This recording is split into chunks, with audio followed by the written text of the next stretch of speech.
Good morning friends, welcome back to our YouTube channel. Friends, we are reading class 9th chapter 1, what is democracy and why democracy, where we have gone through the chapter and we have learnt with the help of many stories all around the world. We have learnt what is the importance of democracy and how the democracy is being followed in different countries. So after going through step by step throughout this chapter, now we are in position that we need to summarize the definition of democracy, as well as we will be able now to give the answer that what are the advantages and what are the disadvantages of democracy. So students, let's move. तो दोस्तों चलिए class 9th के chapter 1 को एक बार summarise कर लेते हैं definition को। उसके बाद इसके क्या फ़ायदे हैं डेमोक्रेसी के और क्या इसके नुकसान हैं, वो सब हम आज डिस्कस करते हैं।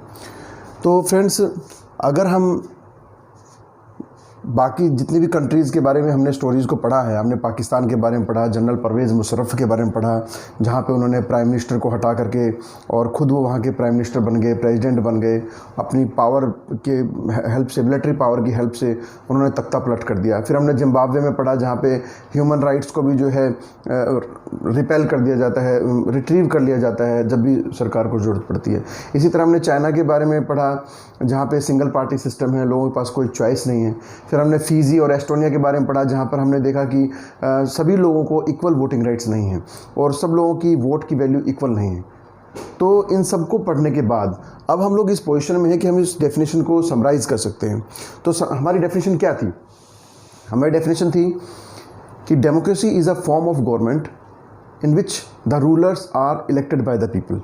तो खाली इतना कह देने से ये सफिशिएंट जो है डेफिनेशन नहीं है। हम इसको अब समराइज़ करके अभी आपको, तो चलिए इसको समराइज़ करते हैं।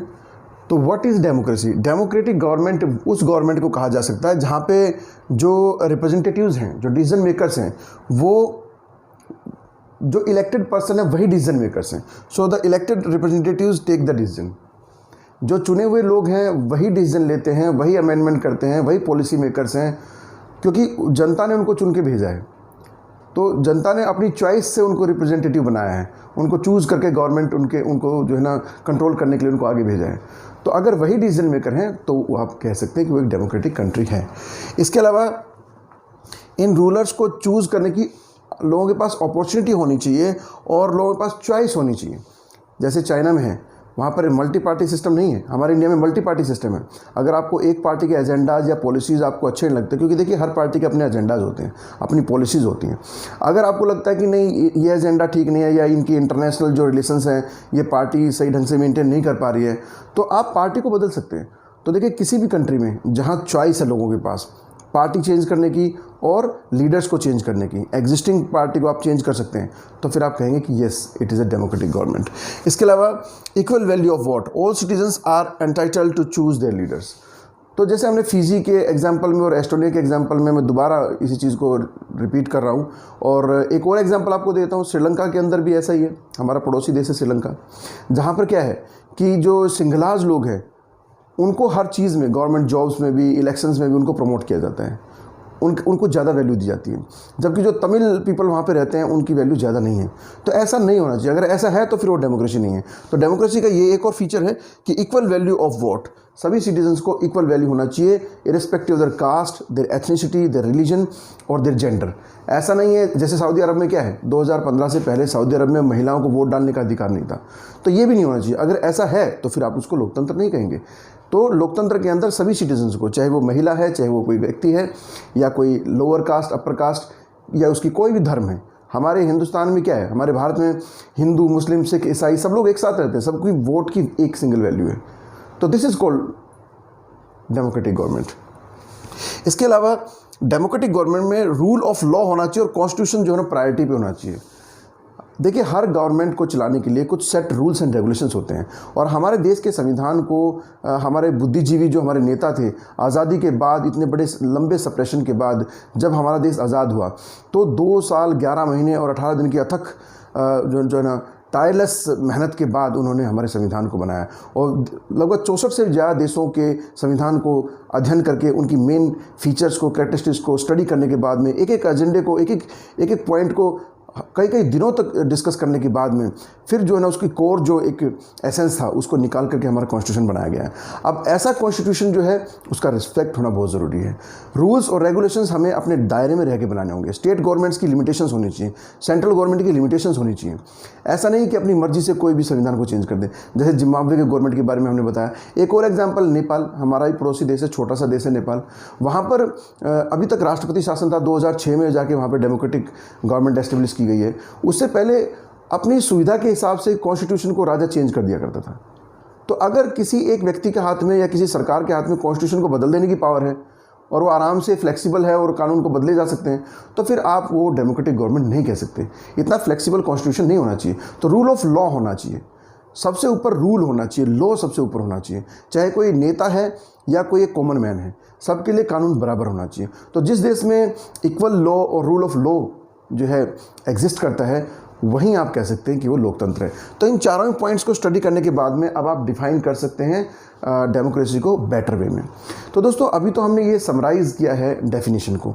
अब हम एक बार इन्हीं के बेस्ड इन सारी चीज़ों को पढ़ने के बाद और बाकी सारी कंट्रीज़ की स्टोरीज़ को देखने के बाद अब हम एक निष्कर्ष पर पहुंच सकते हैं, एक एसेंस पर हम पहुंच गए हैं और उसके अकॉर्डिंग, उसी के बेस्ड हम एडवांटेज और डिसएडवांटेज को बता सकते हैं। तो देखिए अब यहाँ पर हम आर्ग्यूमेंट्स, आपकी बुक में दिया हुआ है, चैप्टर में आर्ग्यूमेंट दिए हुए हैं इन फेवर ऑफ डेमोक्रेसी और अगेंस्ट द डेमोक्रेसी।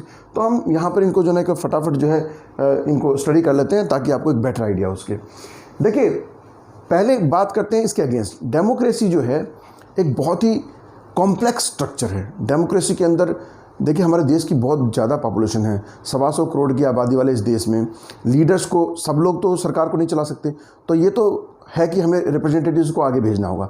लेकिन ये रिप्रेजेंटेटिव्स को चुनने का जो प्रोसेस है ये बहुत ही कॉम्प्लेक्स प्रोसेस है। हर लेवल के इलेक्शंस होते हैं, ठीक है, मेयर के लिए इलेक्शन होते हैं, काउंसलर्स के लिए इलेक्शन होते हैं, एमएलएज के लिए इलेक्शन होते हैं, फिर एमपीज़ के लिए इलेक्शन होते हैं, लोकसभा के लिए इलेक्शन होते हैं, प्रधानमंत्री को चुना जाता है। ये बहुत लंबा प्रोसेस है और इसमें बहुत सारा पैसा खर्च होता है। ये बहुत एक्सपेंसिव प्रोसेस है। और अगर मान लो 5 साल के लिए सरकार को चुना गया और वो अगर नहीं चल पाई साल में, 2 साल में, या फिर कोई भी गवर्नमेंट अगर उसको मेजोरिटी में आना पड़ेगा, तभी कोई गवर्नमेंट अगर मेजोरिटी में नहीं आती है तो एक कोएलिशन गवर्नमेंट बनानी पड़ती है।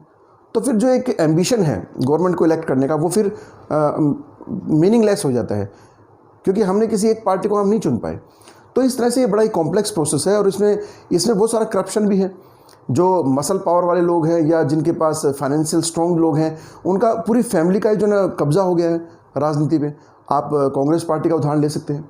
किसी एक फैमिली, पूरी पार्टी जो है किसी एक फैमिली पर बेस्ड हो जाती है कई बार, क्योंकि उनके पास मीन्स हैं, उनके पास अप्रोच है, उनके पास सारे सोर्सेज हैं। तो आइए एक बार इसके अगेंस्ट में थोड़ी बात कर लेते हैं। In democracy leaders keep changing and दस लीड्स टू इंस्टेबिलिटी। देखिए डेमोक्रेटिक पहले जो राजतंत्र होता था उसमें एक ही वंश 200, 250, 300 सालों तक रूल करता था। तो एक राजा फिर उसका बेटा, ऐसे। तो उसमें क्या होता था कि लोगों को बार बार सरकार चेंज करने की ज़रूरत नहीं पड़ती थी।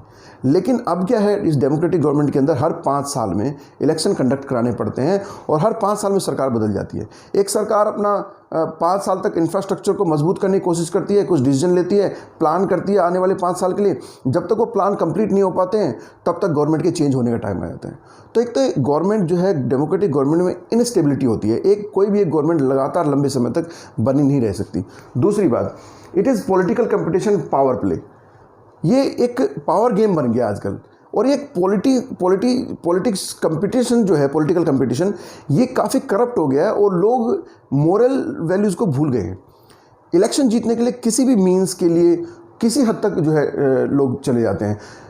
आजकल तो बहुत सारी पार्टीज़ हैं अपनी सीट्स को जो है ना सेल करती हैं। अगर आपके पास 2 करोड़ रुपए हैं, 2.5 करोड़ रुपए हैं, तो आप जाइए और किसी पार्टी की टिकट लेकर के आ सकते हैं, आपको टिकट मिल जाएगी।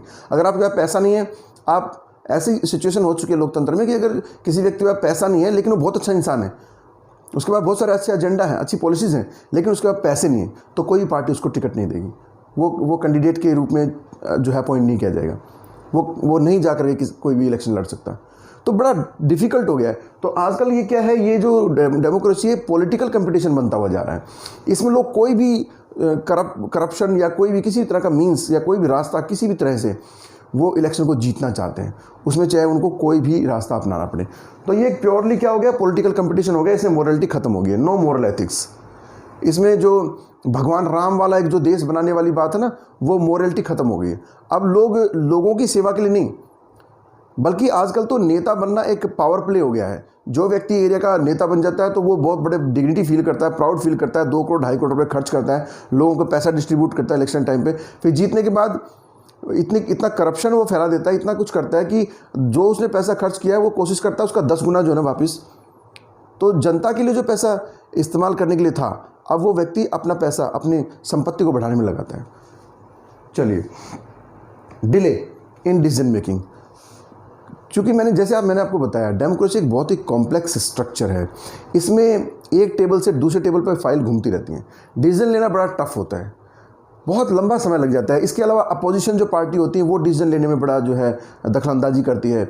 आप किसी भी चीज़ को, अभी देखिए जो 370 धारा जो जम्मू कश्मीर से हटाई गई है, तो कितने सारे मेजॉरिटी में गवर्नमेंट होने के बाद भी कितना सारा प्रोटेस्ट हुआ, कितने सारे अभी एनआरसी को लेकर के और बहुत सारे जो नए एजेंडे गवर्नमेंट जो है ना पॉपुलेशन को लेकर के कोई नया जो है ना लॉ बनाना चाहती है। लेकिन इतना आसानी से गवर्नमेंट को पता है कि ये सब इतना आसान नहीं है, एक बहुत लंबा प्रोसेस है। अपोजिशन पार्टी है, बाकी और पार्टी है, वो उनको डिसीजन लेने में बहुत ही जो है प्रॉब्लम्स क्रिएट होती हैं। और फिर अगर एक फाइल कभी इस ऑफिस में है, कभी उस ऑफिस में है, ऑफिसर्स के साइन लेने में बड़ी प्रॉब्लम होती है।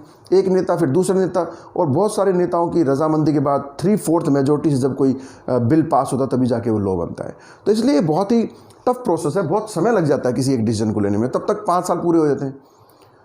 अभी राम मंदिर में क्या हुआ है, अयोध्या राम मंदिर के लिए कोई भी गवर्नमेंट आती है, ये बोलती है कि हम राम मंदिर बनवाएंगे, फिर 5 साल तो उनको जो है ना कोर्ट से डिसीजन लेने में लग जाते हैं। बोलते हैं कि हमने तो फाइल लगा रखी है और जिस दिन निर्णय आ जाएगा उसके बाद हम काम चालू करेंगे।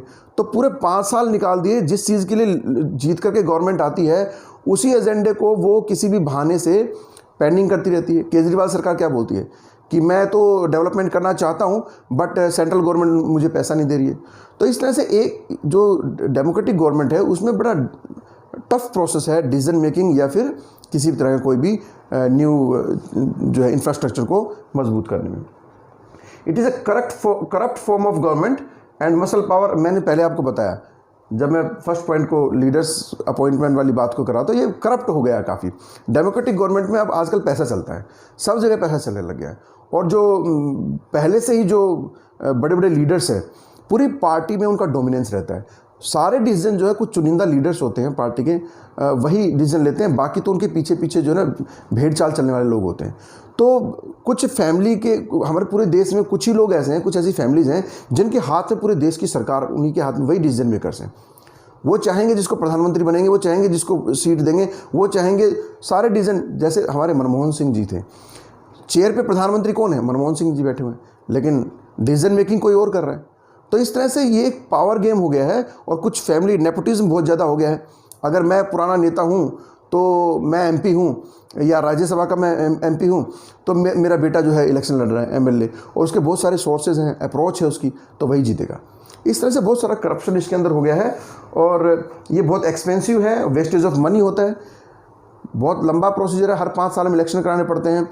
हर व्यक्ति को 125 करोड़ की आबादी है, कितने सारे जो है कॉन्स्टिट्यूंसीज़ बनानी पड़ती हैं, फिर बहुत सारे ऐसे बूथ बनाने पड़ते हैं, इतनी सारी ईवीएम मशीन्स को परचेज़ करना पड़ता है, कितने सारे टीचर्स को जो है ना वहाँ पे अरेंज करना पड़ता है, कितनी सारी जो है फोर्स को लगाना पड़ता है ताकि इलेक्शन के टाइम पे कोई भी किसी तरह कोई प्रॉब्लम ना हो। तो बहुत एक्सपेंसिव डेमोक्रेटिक गवर्नमेंट जो है, इसमें इलेक्शन कराना बहुत ही एक्सपेंसिव होता है।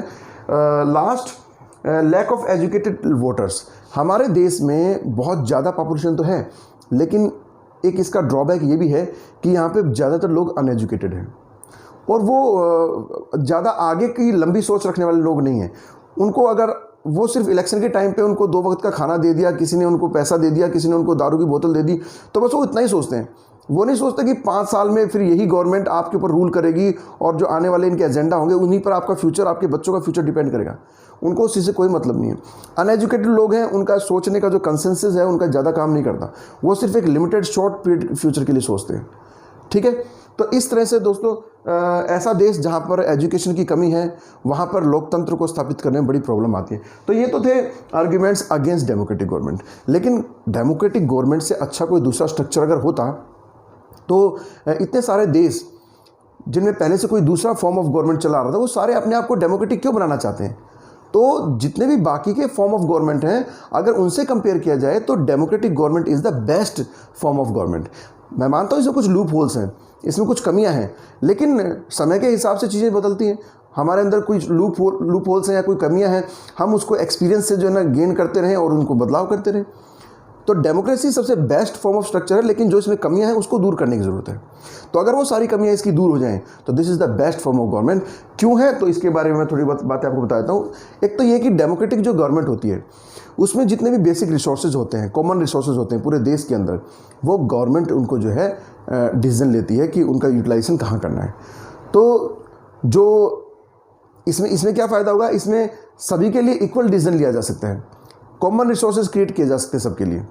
जैसे राशनिंग करना, जब हमारे देश में बहुत सारे ऐसे लोग हैं जो अनएम्प्लॉयड हैं, नौकरियां नहीं हैं, रिसोर्सेज नहीं है उनके पास, तो गवर्नमेंट उन रिसोर्सेज को राशनिंग करके उन लोगों तक पहुंचा सकती है, गवर्नमेंट सब्सिडी दे सकती है। प्राइवेट बिजनेसमैन के हाथ में गवर्नमेंट ने ये सारी चीज़ें नहीं दे रखी हैं। तो इससे क्या बेनिफिट होता है, इसमें फिर क्या होता है कि हर व्यक्ति के जो है वैल्यू जो होती है, हर व्यक्ति की जो ह्यूमैनिटी है वो मेनटेन होकर रहती है। एक बात। Now second thing is, basic decision लेने में बहुत टाइम लगता है। मैं मानता हूं कि इसमें बहुत लंबा प्रोसीजर है डिसीजन लेने में, लेकिन इसमें क्या होगा कि क्वालिटी डिसीजन हो पाएगा। जब बहुत सारे आर्ग्यूमेंट्स होते हैं, आपको पता है कि सामने अपोजिशन पार्टी बैठी हुई है, आप कोई भी डिसीजन अगर लेते हैं तो उसको अपोज करेंगे, और यहाँ पे फ्रीडम ऑफ स्पीच है लोकतंत्र के अंदर। तो कोई भी लोग जो है प्रोटेस्ट करेंगे, आप राइट करना स्टार्ट कर देंगे, स्ट्राइक्स शुरू हो जाएगी, ठीक है, ऑन रोड धरना शुरू कर देंगे लोग, रैली करना शुरू कर देंगे अगर आपने कोई भी डिसीजन गलत लिया तो डिसीजन लेने में टाइम तो लगता है, लेकिन इसकी एक अच्छा फीचर ये है कि समय ज़रूर लगता है, लेकिन क्वालिटी वाले डिसीजन निकल के सामने आते हैं जो कि सबके हक में होंगे, जो सबके लिए बेनिफिशियल होंगे। तो ये इसका एक दूसरा फीचर है। और इसके अलावा जो सबसे इम्पोर्टेंट चीज़ है वो ये है कि लोकतांत्रिक सरकार में एब्सोल्यूटिक या डिक्टेटरशिप नहीं होती। एब्सोल्यूटिक पावर किसी एक पर्सन के हाथ में नहीं है। स्टेट गवर्नमेंट एब्सोल्यूटिक पावर वाली गवर्नमेंट नहीं है, सेंट्रल गवर्नमेंट एब्सोल्यूटिक पावर उसके हाथ में नहीं है। कॉन्स्टिट्यूशन के अंदर सबके पैरामीटर सेट किए हुए हैं, और हमारे लोकतांत्रिक गवर्नमेंट के अंदर क्या होता है, कॉन्स्टिट्यूशन ही प्रायोरिटी पे होता है। सबसे जो बेसिक चीज़ है कि ऑलरेडी जो कॉन्स्टिट्यूशन में जो एक उसका जो एसेंस, जो उसका एक समरी दी हुई है, तो उन्हीं दायरों में रह करके आपने कानून बनाना है। तो ऑलरेडी चूँकि कॉन्स्टिट्यूशन में सारी चीज़ें दी हुई है, उसी में बेस्ड कानून बनेगा, तो फिर हम जो है उस मोरलिटी के उस पैरामीटर से बने रहते हैं हमेशा। कोई भी गवर्नमेंट उससे बाहर जा करके अगर कुछ करती है तो उसके अगेंस्ट जो है आप RTI कर सकते हैं, आप कंपेन कर सकते हैं, आप डिबेट कर सकते हैं। तो फ्रेंड्स, इसमें रूल ऑफ लॉ बना रहता है, रूल ऑफ लॉ, और सबको इक्वलिटी मिलती है, सब लोग इक्वल होते हैं। हमारे देश में 1 वोट 1 वैल्यू है। तो ऐसा देश जहाँ पर ये सारे फीचर्स फॉलो हो रहे हैं, तो वो डेमोक्रेटिक गवर्नमेंट बेस्ट है। तो देखिए, हमने दोनों ही आर्ग्यूमेंट्स को देखा। अगेंस्ट डेमोक्रेसी वो काफ़ी एक्सपेंसिव है, करप्ट हो गई, करप्शन बहुत ज़्यादा उसके अंदर, लेकिन और कोई अल्टरनेट नहीं है हमारे पास, इससे बेस्ट फॉर्म ऑफ गवर्नमेंट कोई नहीं है। तो इस पूरे चैप्टर को पढ़ने के बाद अब हम फाइनली इस ब्रॉडर कंसेप्ट में पहुंच गए हैं। एक जो है हमारा एनलाइटमेंट, जो हमारे ब्रेन के अंदर जो एक फाइनल समराइज जो एक डेफिनेशन आती है, वो ये आती है कि this is the best form of government. तो फ्रेंड्स, थ्योरेटिकल जो पोर्शन है इस चैप्टर का वो कंप्लीट हो गया। Still if you have any problem, so students, you may ask me, you just comment me on my channel and you may ask me the questions, and if you want me to anything you want me to elaborate special topic or anything, then you please comment me on my channel and I will certainly give that to you. Thank you students, have a nice day.